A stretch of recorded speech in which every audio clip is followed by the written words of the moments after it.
Welcome my YouTube channel Kanhaiya classes. आज हम इस वीडियो में आपको बताएंगे कि आप त्यागपथी खंड काव्य का सारांश कैसे लिखेंगे।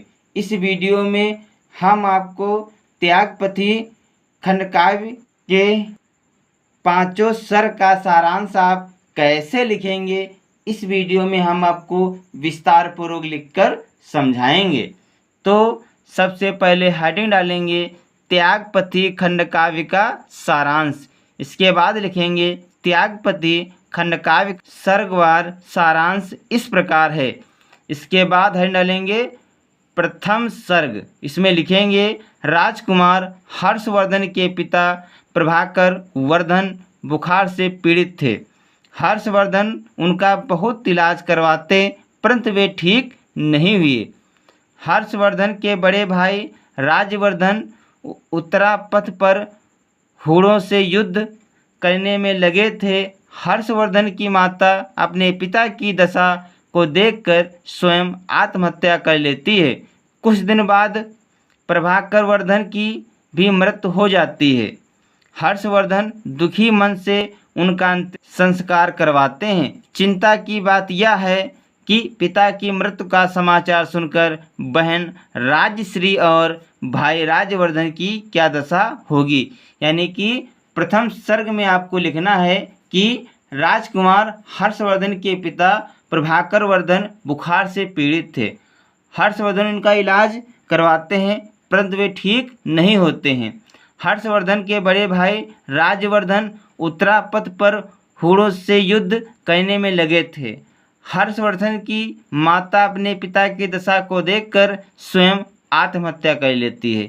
कुछ दिन बाद प्रभाकर वर्धन की भी मृत्यु हो जाती है। हर्षवर्धन दुखी मन से उनका अंतिम संस्कार करवाते हैं। चिंता की बात यह है कि पिता की मृत्यु का समाचार सुनकर बहन राजश्री और भाई राजवर्धन की क्या दशा होगी। अगली हेडिंग डालेंगे द्वितीय सर्ग। इसमें लिखेंगे जब राजवर्धन अपने नगर आते हैं तो हर्षवर्धन की दशा देखकर बिलख बिलख कर रोते हैं। तभी समाचार मिलता है कि मालवराज ने उनकी बहन राजश्री के पति की हत्या कर दी है और राजश्री को कारागार में डाल दिया।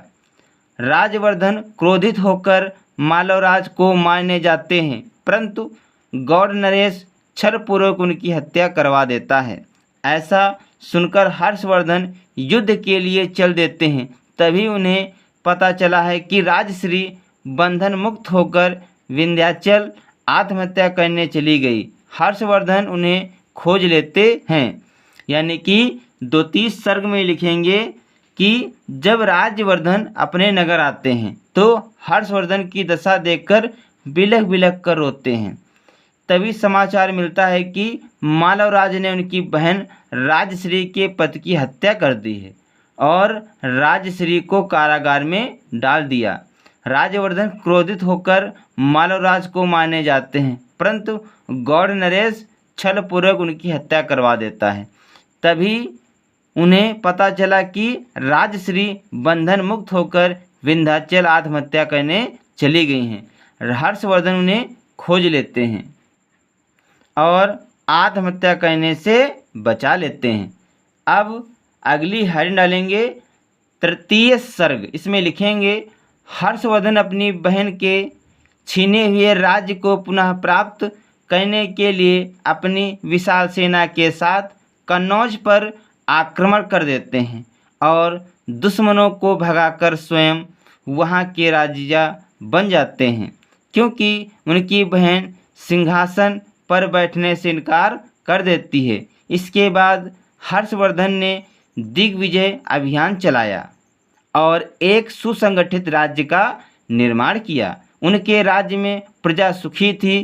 तभी धर्म, संस्कृति और कला की भी पर्याप्त उन्नति हो रही थी। यानी कि तृतीय सर्ग में लिखेंगे हर्षवर्धन अपनी बहन के छीने हुए राज्य को पुनः प्राप्त करने के लिए विशाल सेना के साथ कन्नौज पर आक्रमण कर देते हैं और दुश्मनों को भगाकर स्वयं वहां के राजा बन जाते हैं, क्योंकि उनकी बहन सिंहासन पर बैठने से इनकार कर देती है। इसके बाद हर्षवर्धन ने दिग्विजय अभियान चलाया और एक सुसंगठित राज्य का निर्माण किया। उनके राज्य में प्रजा सुखी थी, धर्म, संस्कृति और कला भी पर्याप्त उन्नति हो रही थी। अगली हेड डालेंगे चतुर्थ सर्ग। इसमें लिखेंगे राजश्री एक बड़े राज्य की शासिका होकर भी दुखी है।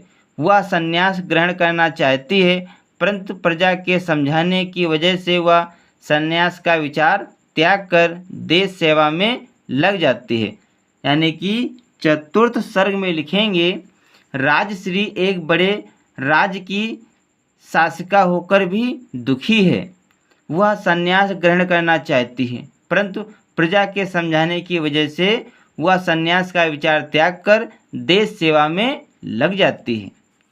अगली हेडिंग डालेंगे पंचम सर्ग। इसमें लिखेंगे एक बार हर्षवर्धन प्रयाग में संपूर्ण राजकोष को दान करने की घोषणा करते हैं। इसके बाद प्रत्येक 5 साल बाद वे सर्वस्व दान करने लगे।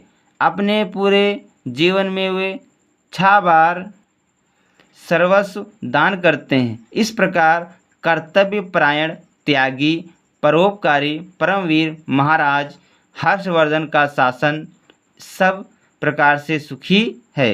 यानी कि पंचम सर्ग में लिखेंगे एक बार हर्षवर्धन प्रयाग में संपूर्ण राजकोष को दान करने की घोषणा करते हैं। इसके बाद प्रत्येक 5 साल बाद वे सर्वस्व दान करने लगे। अपने पूरे जीवन में वे 6 बार सर्वस्व दान करते हैं। इस प्रकार कर्तव्यपरायण, त्यागी, परोपकारी, परमवीर महाराज हर्षवर्धन का शासन में सभी सुखी हैं। तो बच्चों, इस वीडियो में हमने आपको त्यागपथी खंडकाव्य का सारांश यानी कि 5 सर्ग का सारांश हमने इस वीडियो में आपको लिखकर बताया है। आशा करता हूँ कि मेरा वीडियो आपको अच्छा लगेगा। अगर हमारा वीडियो आपको अच्छा लगे तो इसे लाइक, शेयर और सब्सक्राइब ज़रूर करें। मिलते हैं अगले वीडियो में, तब तक के लिए जय हिंद, जय भारत।